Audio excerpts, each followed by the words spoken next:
Good morning. Good morning, good people. It is a wet, windy, stormy English summer's day here, hence the fleecy top. Thicker trousers, boots. But hey, by the time I get to work, it will probably be baking hot. Who knows? Hey. Anyway, I've got some Samgawith here, which is the full Virginia flake.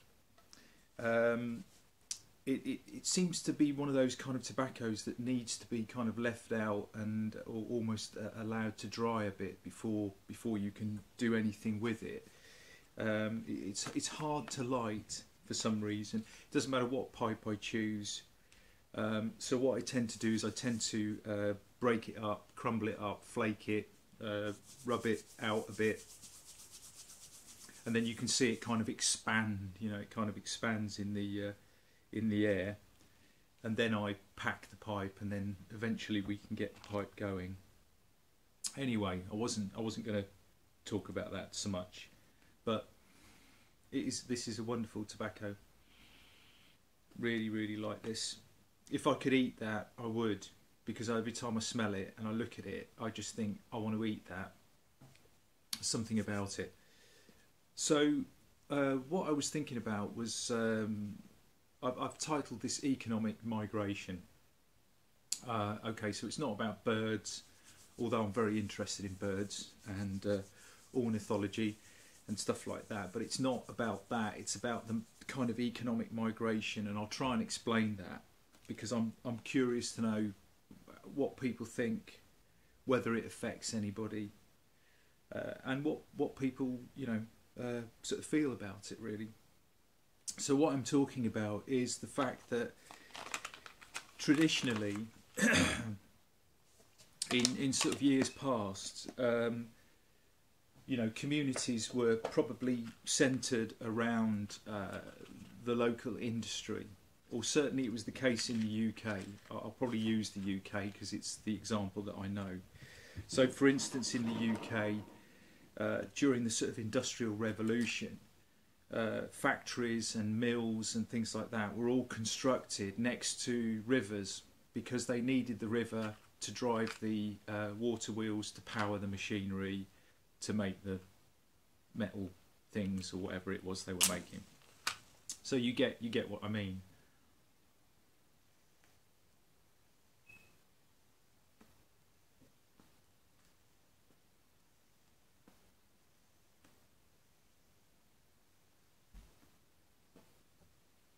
And this in turn led to the building of towns and cities next to those rivers. So you get a lot of English cities that were built next to rivers, if you look at a map of the UK. And obviously those industries built up, and then more factories opened and more people came, and then they developed the canals, because they then had to transport the raw materials or whatever they've made across the country from one of those cities to another, and they had these tributaries of canals, which in turn created other towns and that were based on the canals. Then the railways came, and so it goes on. And that's the history of Britain, basically. That's it, in a nutshell. And these days it's very different. It's very different. You've got, here in the UK, you've got a lot of people who are leaving cities like London.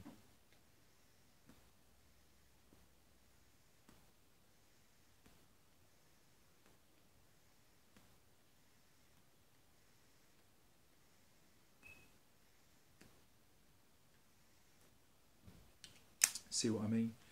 They're leaving cities like London because it's simply too expensive for them to live there and have a family there. And house prices have just gone through the roof. So you've got this migration of people now that have moved to towns further away from London, particularly to the southeast coast, basically where I live.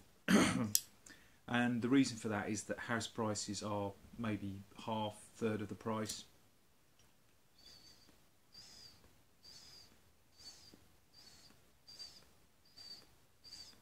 And consequently, what's happening is those people are then making sure that they are near to towns and places where there are railway links, so they can then commute back into London to work during the week. And London's approximately, from where I am, 77 miles, 78 miles.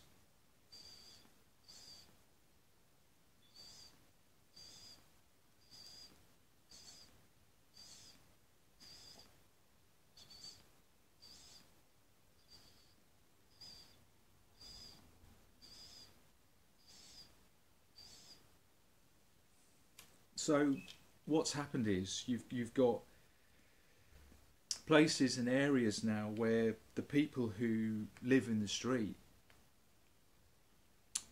don't meet, don't know each other, don't see each other. You've got people who are absent, you know, Monday to Friday, and are only living there at weekends.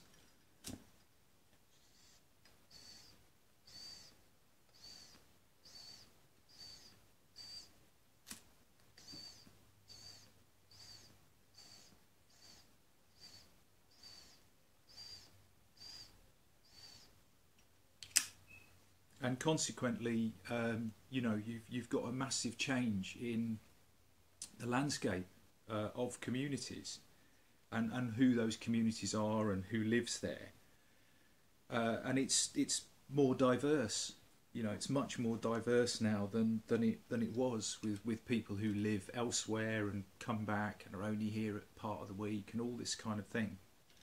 So we've got a completely different kind of concept of what community is.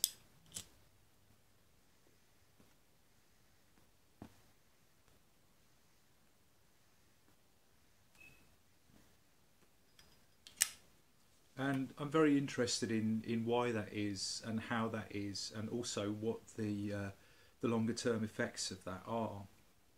I mean, a classic example of that is the fact that my eldest son could not get a job here in the UK. He was actually unemployed and receiving benefits, welfare. And he went to China to teach English as a foreign language. And he's basically been there for over 2 years now. And he's fully integrated into that culture. In fact, my other 3 kids, my 2 youngest and my eldest daughter, have all gone and are actually in Taiwan. He's in Taiwan, and they're actually visiting him in Taiwan. It might be today. So, hey guys, how you all doing? Love you. So he couldn't get employment in the UK, and he's gone to China, and he landed on his feet, and he's got a job, and he's learning the language, and he's got an apartment. And you know, there is an example of where, you know, he couldn't work locally, couldn't find anything locally, even though he had skills. And I'd be just very interested to know, you know, does this affect your community? Are you aware of this? You know, is it in your family? Do you know people that are affected by this, that are travelling greater distances to their jobs?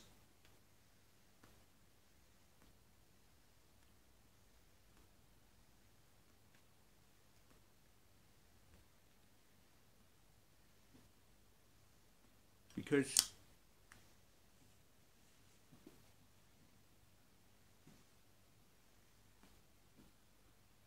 I think it's very hard for communities to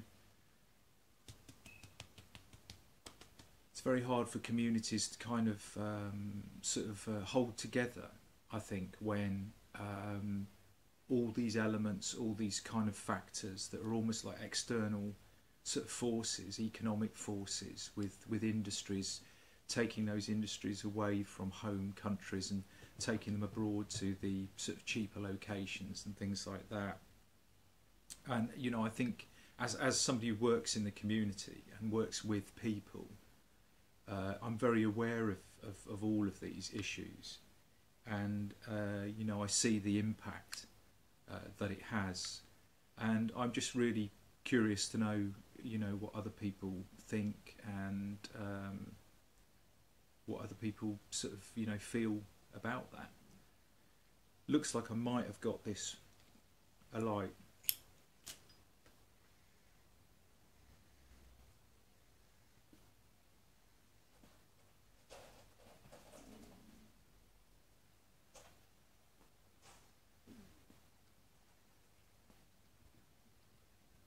So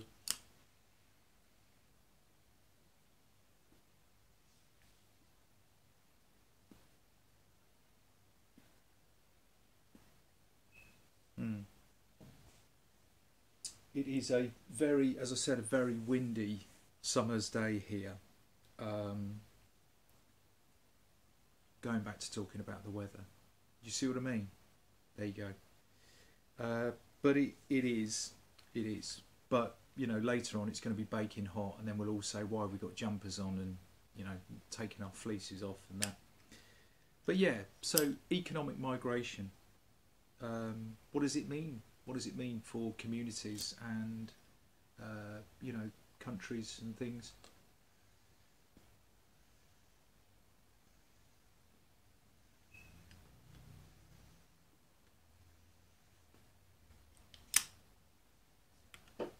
I mean, I think in some ways that's probably why I'm very passionate on you know, small crafts and small industries, and people who, you know, small businesses and people who actually kind of say, well, I'm going to stay where I am, and I'm going to, you know, do my own thing, and I'm going to, you know, be a creative person, or I'm going to make something that I can sell, and I'm going to stay in this community or whatever. And I think that is great when you have that, and kind of build their own, you know, employ themselves basically through setting up a small business or going into business for themselves.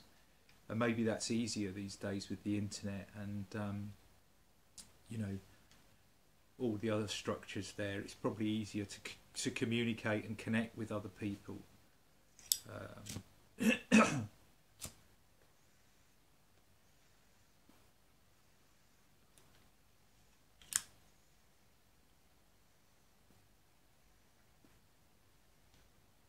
And personally, for me, when I was doing things like the guitar repairs, you know, I could have been located anywhere in Europe basically, and we did talk about moving to Spain or France or Ireland or, you know, somewhere else, and I could have run that business from any of those places as long as I had access to kind of some sort of postal service or courier service. So it is a very different world probably from, you know, how things used to be, and there are, you know, big sort of changes around us. But anyway, those are my ramblings this morning. Seemed like a good time to smoke this really good Savinelli pipe with the Sam Gawith full Virginia flake, which finally is alight.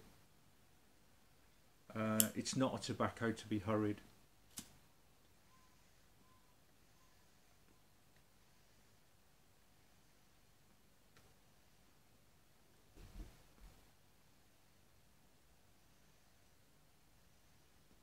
Anyway,